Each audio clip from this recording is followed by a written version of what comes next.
Muy buenos días, soy el doctor Gustavo Montero y vamos a seguir con lo que serían las clases de espirometría. Para el día de hoy traemos lo que sería una espirometría como tal y vamos a tratar de ver cuáles son los elementos que la forman y cómo se puede interpretar dicha prueba. ¿Okay? Entonces tendríamos la tabla como tal que nos va a mostrar el sistema. Las tablas varían según el sistema, pero tienen ciertos aspectos que son similares que nosotros podemos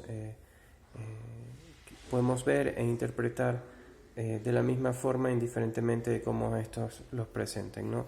En el caso de esta tabla de espirometría tenemos que lo primero que mencionan son los parámetros que se van a medir.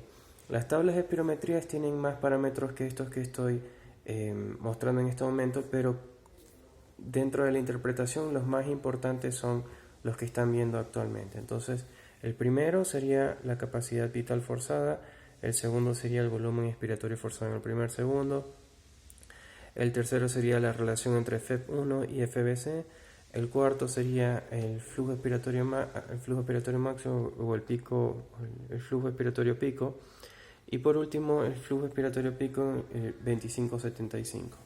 ¿Okay? Entonces, esta tabla de acá, luego tendríamos lo que serían las unidades que vamos a utilizar por cada uno de estos parámetros. Esto de acá es importante, el LIN es el límite inferior de la normalidad. ¿Okay? Entonces, aquí estamos viendo cuáles son los valores según la tabla del programa que nos indica que el paciente puede estar en el límite inferior de la normalidad. ¿Okay? Esto es lo mínimo que el paciente debería de obtener para ser considerado como normal. ¿Okay? Entonces, en el caso de esta tabla, los valores que nos muestra, nos los muestra, digamos, no en unidades de 1000, sino con decimales. Entonces, para poderlo transformar en unidades de 1000, simplemente tendríamos que poner un 0 en la parte de atrás de lo que sería el valor que nos está dando. Por ejemplo, en este de acá, que es volumen en litros, no sería 2.98, sino que sería 2.980, 2980, 2460.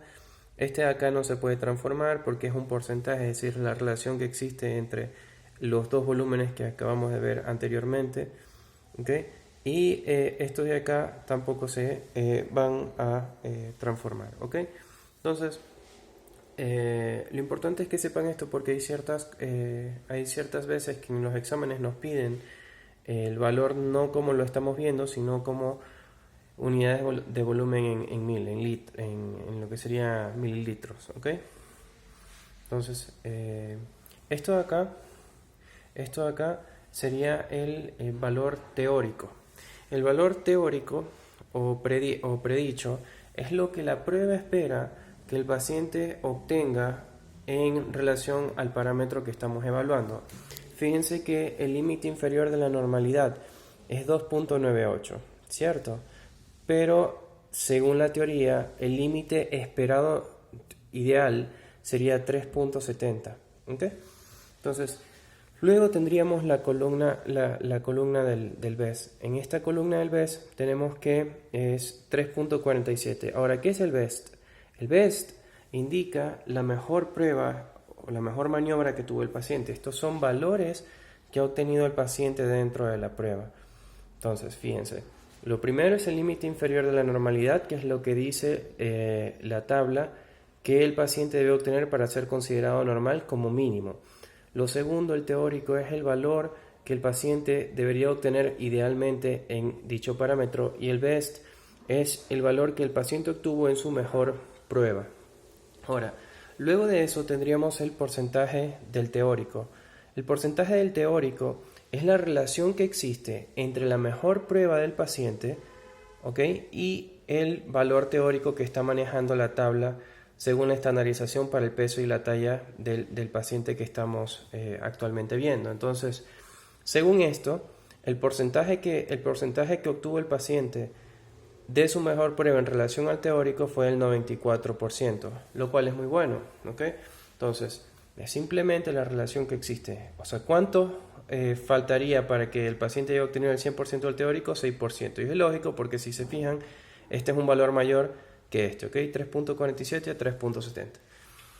El Z-score es una columna que tiene que ver con relaciones estadísticas, básicamente. No la voy a mencionar aquí para no complicarlos. Y las últimas dos columnas que vemos acá son las pruebas que se sacó el paciente, que en este caso fueron dos. ¿Ok?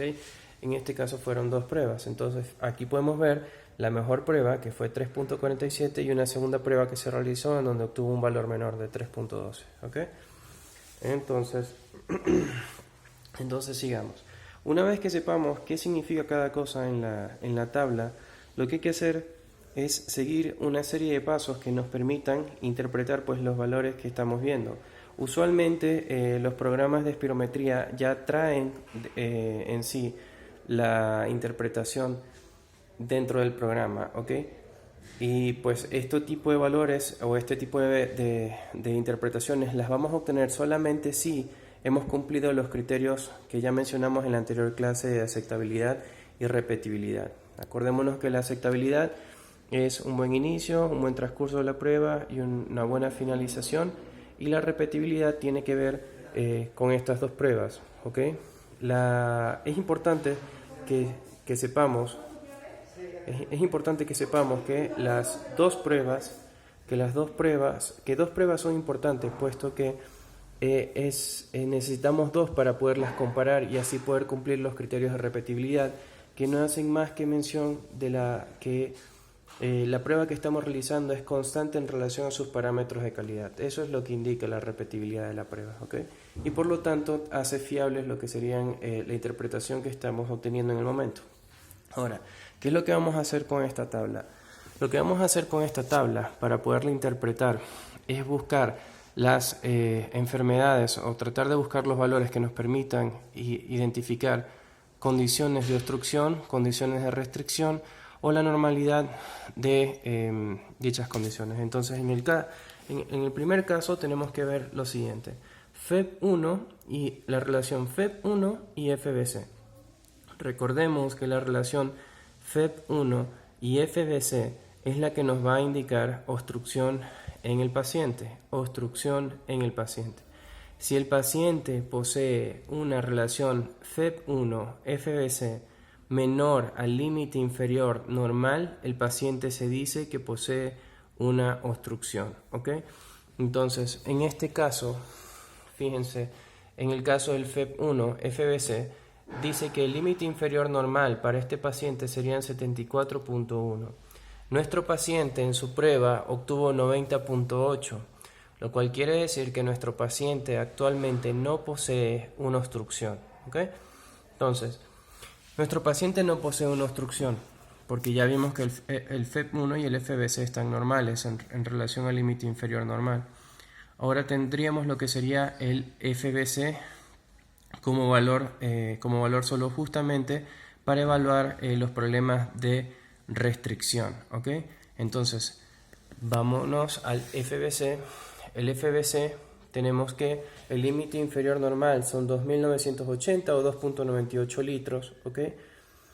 El paciente obtuvo en su mejor prueba 3.47 y el teórico es de 3.70. Entonces, el paciente se encuentra por el límite inferior normal, si se encuentra por encima del límite inferior normal, y esto nos indicaría que el paciente no posee un patrón restrictivo, ¿ok? Entonces, si el paciente no posee un patrón obstructivo y un patrón restrictivo, eso quiere decir que el patrón espirométrico es normal. Esto es una prueba espirométrica normal, ¿ok? Entonces, como pueden ver acá arriba, ¿ok? Tenemos que el normal va a ser cuando FBC y la proporción FEV1-FBC estén por encima del límite inferior normal. Obstrucción va a ser cuando el FBC y FEV1 estén por debajo del límite inferior normal. Y la restricción va a ser cuando el FEV1 y FBC estén por encima del límite inferior normal, pero el FBC esté por debajo del límite inferior normal.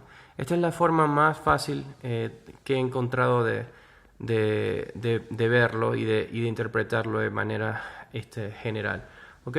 Entonces, ¿qué más podemos decir en relación a lo que serían estos valores de la espirometría? Bueno, podemos irnos a lo que sería el tema de la obstrucción y los broncodilatadores. ¿Okay? Y van a haber situaciones en donde el paciente se le va a pedir que se le va a tomar una prueba, basal, es decir, una prueba como la que estamos haciendo ahora, y luego se le va a tomar una prueba, pero esta vez va a estar estimulado con broncodilatadores como el salbutamol. El fin de la prueba es poder diferenciar básicamente patologías obstructivas como el asma y el EPOC. Por ejemplo, en el asma, la respuesta al broncodilatador es buena. En cambio, en el EPOC no es reversible la obstrucción y por lo tanto se hace pues el diagnóstico diferencial a través de lo que sería la prueba de broncodilatadores. Ahora, ¿cómo se hace? Básicamente es de la siguiente forma. Para poder decir que una obstrucción es reversible o responde a los broncodilatadores, tiene que cumplir básicamente este criterio, que es que la diferencia entre la prueba basal del paciente y lo que sería la prueba post-broncodilatador sea de 0.20 litros o 200 ml, o que es lo mismo decir el 12% de cambio. Entonces, por ejemplo, aquí estamos viendo el FEP1. El FEP1, en el caso de la prueba basal, obtuvimos 2 litros, ¿ok?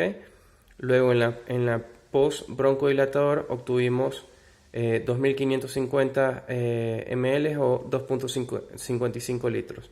El cambio fue de 0.55 litros, que es mayor a 0.20 litros. Entonces aquí estamos viendo que la obstrucción es reversible y que el porcentaje de dicho cambio fue del 27%. ¿Ok?